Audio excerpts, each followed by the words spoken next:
1-year anniversary. Well, happy birthday. Where's the love? Happy birthday to you. Happy birthday to you. Thank you, thank you. I do like patting myself on the back or having other things pleasure me, so I'm happy to take that. But I wanted to thank lots and lots of people. We'll go through these really quickly. I wanted to thank Matt, Bart, Lucy, Xander, Akish, and other people who helped get this started. Ian, Aaron, my former co-bosses, Rapmaster Maurice had some role in there too. The Stroke Club first hosted this event. Becca, our poster designer, is awesome. DJ, Citizen Zane, and I on the Prize have been fantastic for the past year. I love them. Amber, Claudia, Christian, Amy, JC, Joe, Will, Sharon, Caitlin, and Bob have all made it so that we have at least a few videos online. Hopefully more. The new Parkway staff, Randy, Destiny, Moses, Karen, thank you. Oakland Public Library, various food vendors we've had, thank you all. This has been a fantastic year. Thank you. I'm really excited about our next speaker. I had the wrong idea about supercomputers when I was growing up. I thought that they were scary. I saw this, which is even scarier. There was this, which is kind of silly looking now, but at the time was scary. Even a supercomputer could take down Superman, right?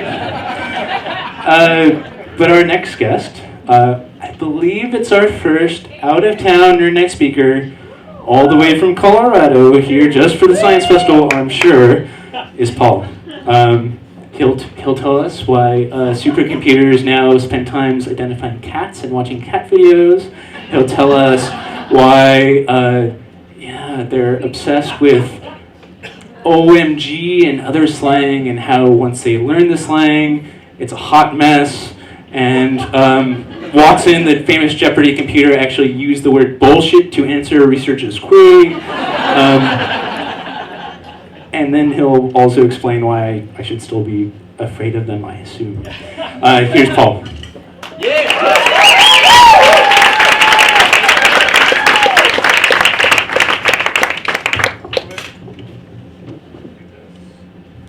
I'm going to take your picture so I can tweet it. Everybody smile. Whoa, it's so dark. Oh, and then there's a big bright spot.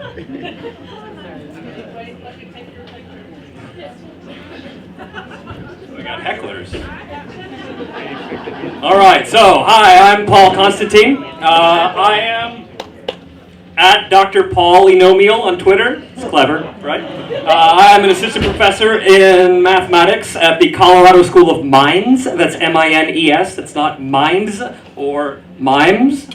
It's a small engineering school in Golden. I teach math and statistics. So I'm going to start things off. You can see I've sort of given you the answer to the talk already. So when will supercomputers take over the world? Never. So we'll talk a little bit about that. But the way that I want to open this up is I'm going to do my impression of a TED Talk on the same topic. TED Talk. Okay, so there's lights, polite but enthusiastic applause.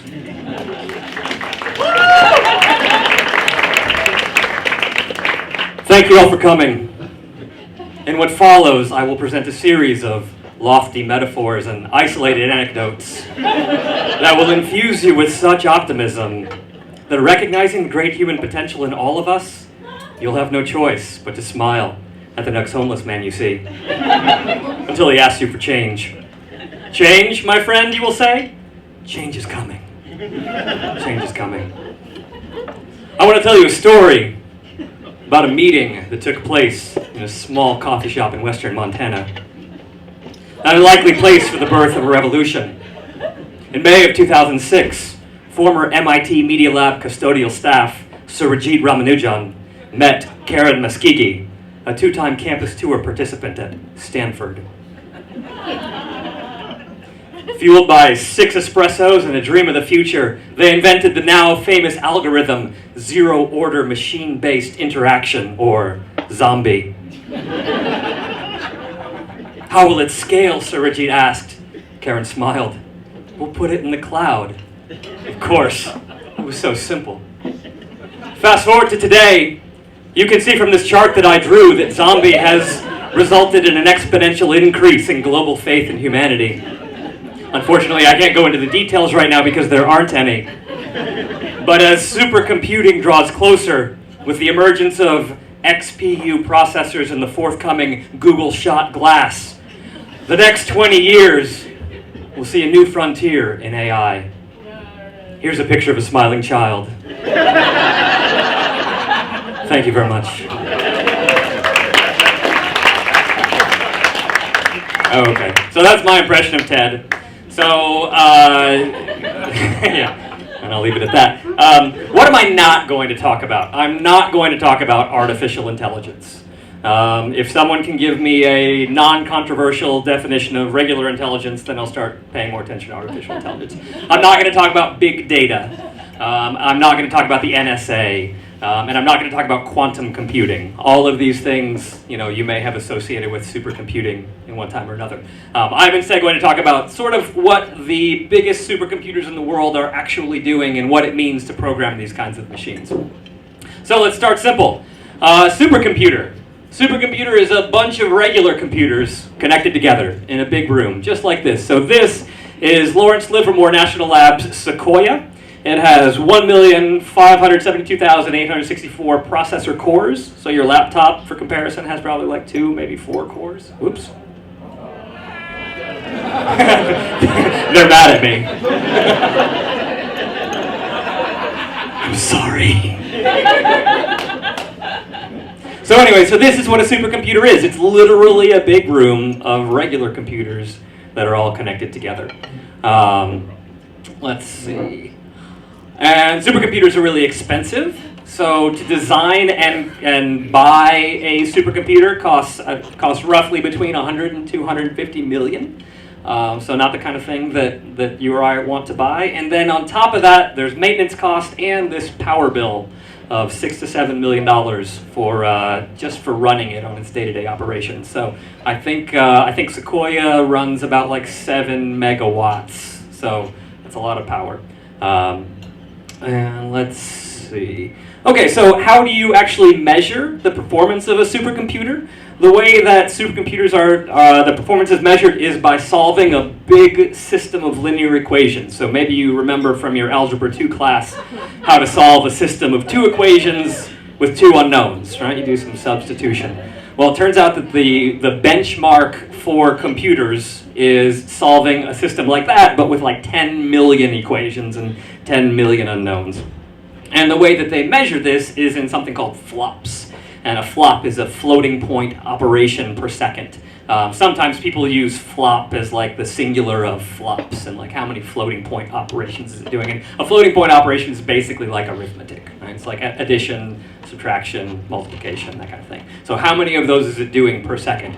And to give you a scale, so a megaflop or megaflops is a million gigaflops is a billion teraflops, is a trillion petaflops, is a quadrillion, and exaflops, which is what we're shooting for right now in our current generation, and what we're aiming for the future for supercomputers is going to be, 1 quintillion floating point operations per second. Okay, it's a lot, right? Go future. Okay, so you can all go right now, if you'd like, to top500.org. Top 500 contains a list of the most powerful supercomputers in the world. This is the top 10. A couple things I want to point out. So the top one up, whoop, not that guy. This one is, whoop, not that. Aha, that is, there it is. So up there at the top, China. China is at the top of the list. So this list has become a huge pissing contest for all of the countries that are involved here. You can see we got China up there, and the new list is about to come out next month, so keep your eyes peeled on top500.org, because by the end of this talk, you're all going to be just like watching it every day. But you can see we've got our United States representatives. This is Department of Energy. All of these Department of Energy computers are like the biggest computers that we have in the United States. And remember, what's a big supercomputer in this case? Room full of regular computers connected together. And how are we measuring them? I'll make sure I don't trip over the microphone stand here. Right, so here's this flop. That says flops, right? No, this says cores, and then these are the flops. So this is flops measured in teraflops. So the biggest computer that we've got in the States right now is at roughly 17 petaflops. And remember, it's measured by solving that big linear system of equations. Yeah, so this is what we're measuring. To show you some trends, so here are the trend lines. So on the vertical axis here, this is a logarithmic scale. We're going from gigaflops to teraflops to petaflops to exaflops. And linear on a logarithmic scale, you all remember, means that we're seeing an exponential increase. So what is this line? This bottom line is, the orange line is number 500. The red line is how many flops for the fastest supercomputer over time. And then the blue line up there is the sum of them. So we've tracked with this exponential increase in computing power for a while now, and this type of thing gets the futurists real excited. You know, they think, well, out there, the computers are going to take over the world. Oh, they're not going to take over the world. But we have really good reason. So you can see that we're going to get to the exaflop. So exaflop, if you search for supercomputers, you'll eventually run into this exaflop word, and we're sort of scheduled according to this trends to get there about 2020. Okay, so what might happen that might keep us from doing that? Why might this computers not keep up with that trend? So getting the exaflop is going to be particularly difficult.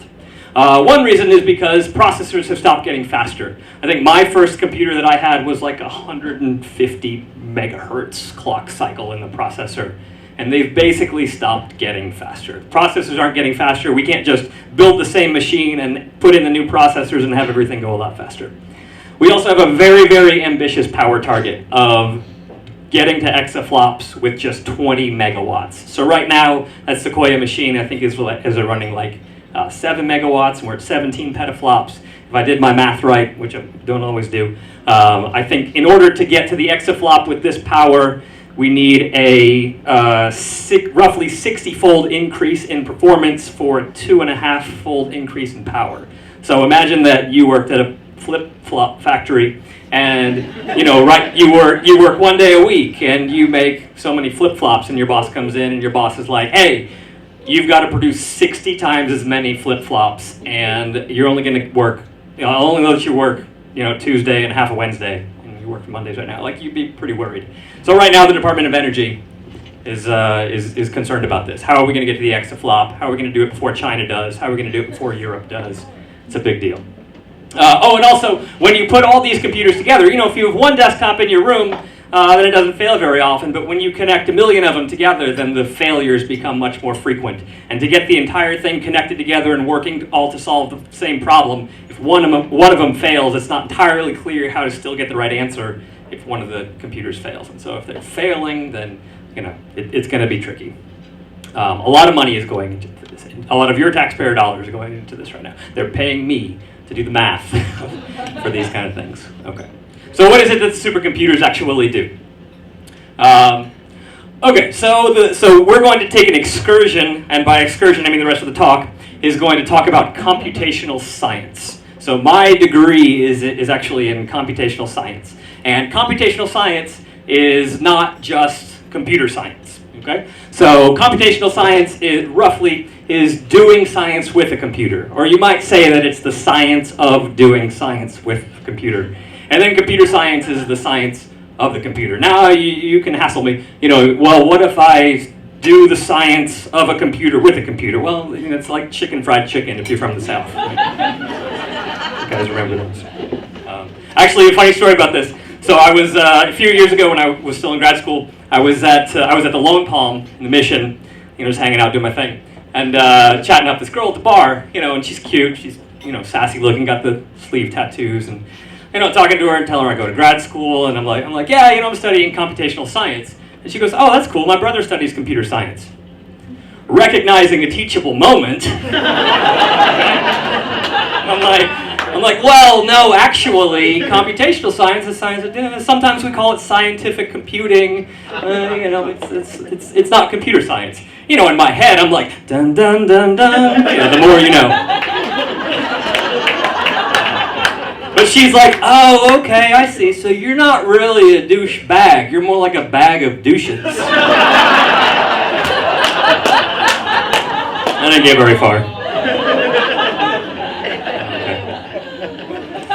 Anyway, so what is it that we actually use these computers for? Well, we typically use the computers to complement experiments, right? If we can't do an experiment. For example, we might not be able to do an experiment because, as you may know, you may remember our former President Bill Clinton signed the nuclear the nuclear test ban treaty in 1996, so we can't actually test our nuclear weapons. So some people at the Department of Energy National Labs decided, well, we can't test them, let's simulate them. We've got all these big computers. So right now they're doing huge simulations of things that look like nuclear explosions because we can't test them. Alternatively, if you work for a company like Boeing and you don't want to build a prototype of every single possible jet that you design, but you just want to test its behavior, then you can build a computer model of that and test that instead. So these are the kind of things that supercomputers are doing. And of course, they're used in all types of fields. All different types of science fields are using really high performance computer modeling. Just a couple examples, climate and weather are big ones. How do we predict what's going to happen in the future with climate? Biological systems, astrophysics. The oil companies are really big into simulating oil reservoirs to figure out where they're going to drill and where they can pull out the most oil or natural gas. And then sort of more fundamental fluid dynamics kinds of physics with turbulence and acoustics and things like this. And I could give a talk. I could give at least a 20-minute talk, and people spend their careers doing the computer modeling for any one of these fields. So as opposed to talking about any one particular one, I want to sort of take a bigger picture view of the computational science. And so in order to do that, we need to talk about regular science. So this is funny. Will you guys sing this with me? So if I start it out, will you guys follow it? I throw my telescope in the air sometimes, singing Galileo, Galileo. Yeah, felt good, right? Yeah. So let's talk about science, like the way that Galileo did science. So up at the top there we have reality. Reality is in quotes. And what does reality mean in science? It basically means what we can measure, right?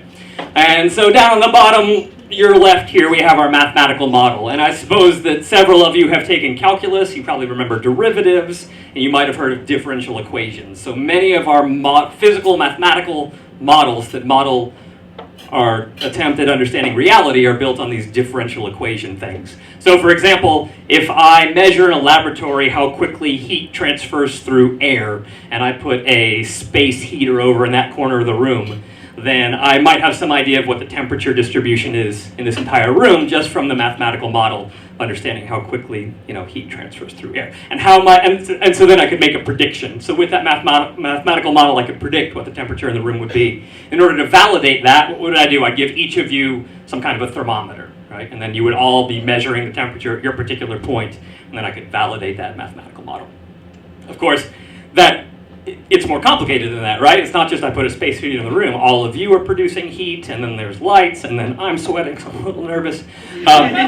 So often, you typically can't sort of just write down the answer to the differential equation model. And so typically what the mathematicians and the modelers have to do is come up with some kind of a simpler mathematical model, right? So instead of the complex differential equation that models the little molecules and heat particles in every single one of your bodies, and that contributes to the temperature in the room, we'll say, well, we're all just sort of like one uniform slab of material and give that some material property, and then we might be able to solve the differential equation. But in that process, there's an approximation, right? We're no longer solving the model that we think contains all the information that we want. We're solving some approximation, and then we do some kind of prediction with the approximate model, the one that we can actually evaluate. So where do computers come in this picture?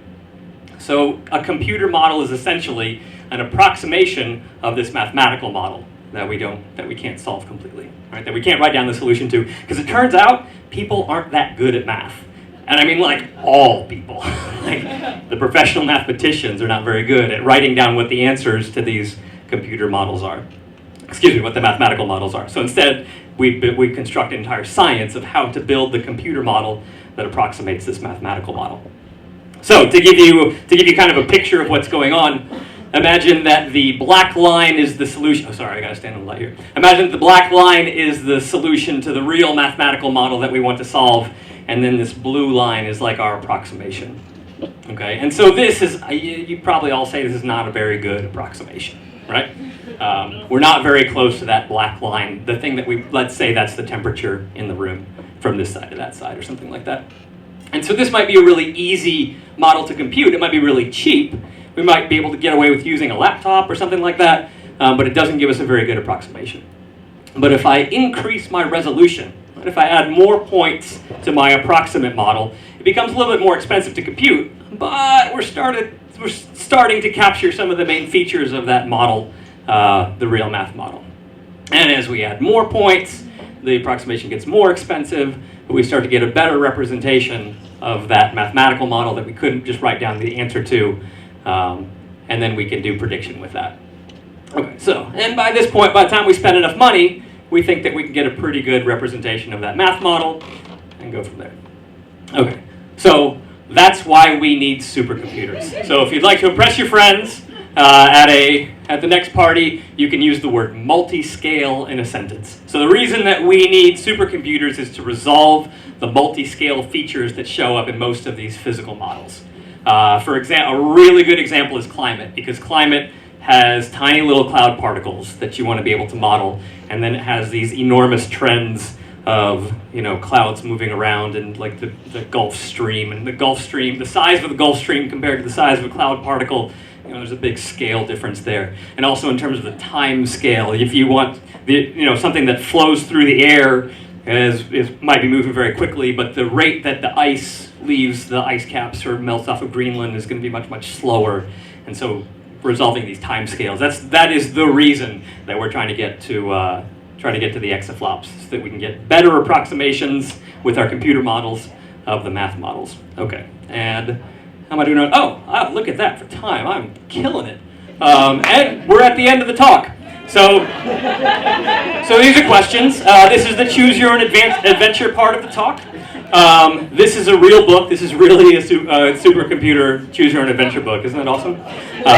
So if you have questions, now's the time to ask them. And if you don't, I've given you a series of what I think are very insightful questions, which you are welcome to ask me instead. So, sorry, I'll get out of the way here. And just for reference, this is me. I'm Paul Constantine. You can find me on Twitter, Dr. Polynomial. InsideMinds.edu/pconstan. That's a terrible URL. Let me just answer this. But I know you're all asking this one. Like, oh my gosh, can I please take your linear algebra class? It's gotta be so much fun. Do we sing every day? Yeah. So I actually do have. I am the steward of 2 graduate fellowships in mathematics at School of Mines. So if you want to come to beautiful Colorado and you want to get a PhD and you want to do it in this kind of like computational science and mathematical modeling, and you want to work with me because I'm, fun, that kind of thing, then talk to me afterwards or tell your friends and get in touch with me. Okay, questions. Thank you very much.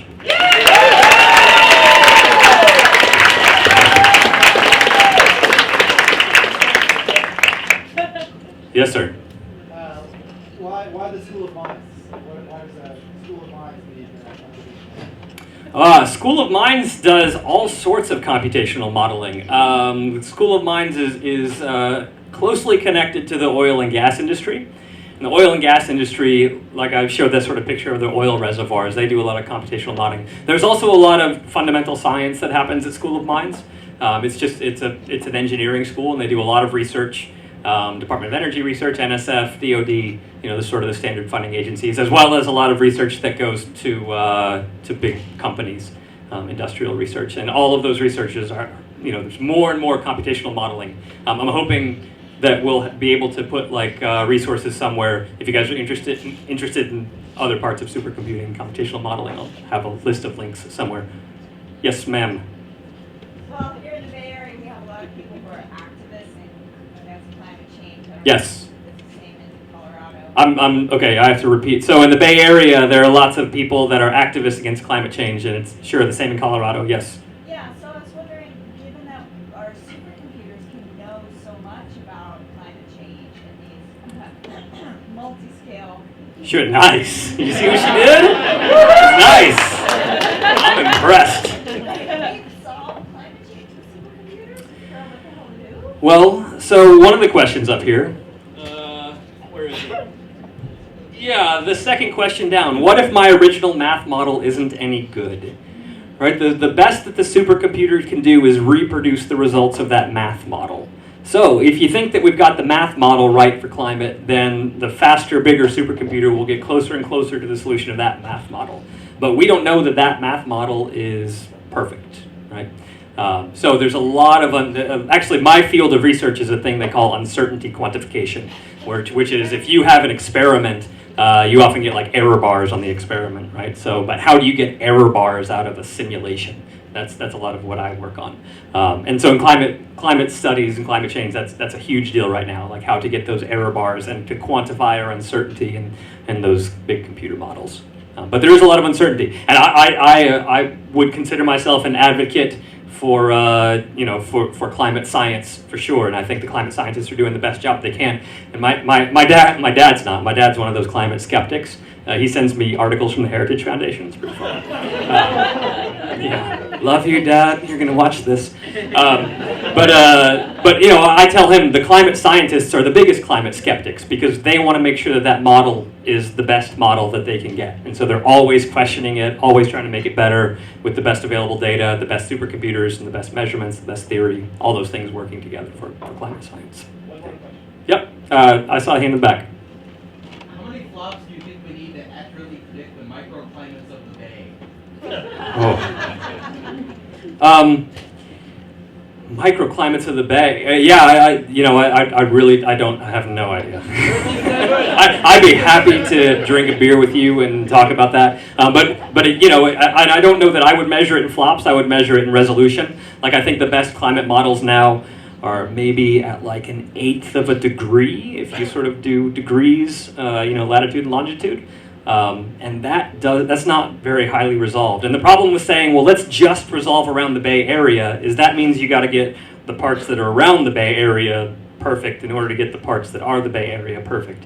So that's called adaptive mesh refinement if you want to impress your friends further at parties. Okay. One more. I see a hand. Sure. So supercomputing, you have how about the distributed processing? Do you think one is going to beat the other one in terms of actually solving some problems where the people will decide, okay, instead of putting all in one room, all the computers together, maybe we can solve the same problem, distributed processing, where we can use unused part of the processing from all the, Sure. So something like SETI at home or folding at home, like one of these. I'm not talking about those kinds of things. The types of supercomputers that they're measuring, or that they're on the top 500 list. They've got this particular benchmark for solving this linear system, and that's because linear system of equations show up in all kinds of science applications. Oh yeah, I'm sorry. So the question was, what about comparing these kinds of supercomputers that I talked about to something that would use your free cycles that your computers have at home and just sort of connected through some kind of a network. And some types of problems work really well with that model. And then there are other types of problems, like most of the physics models that I talked about, that really the computers talk to each other and to pass information much more quickly than you could get over something like a network of computers that are sometimes running Microsoft Word and sometimes browsing the internet, and then at night occasionally folding a molecule or something. Yeah, good question there. All right, thank you very much. Thanks, Paul. Paul's going to be over in Theater 2, the streaming theater, if you have any more questions for him during the break. Let's come back in like 15 minutes, grab a drink, grab a bit to eat, and we'll be back with information on Lake Merritt.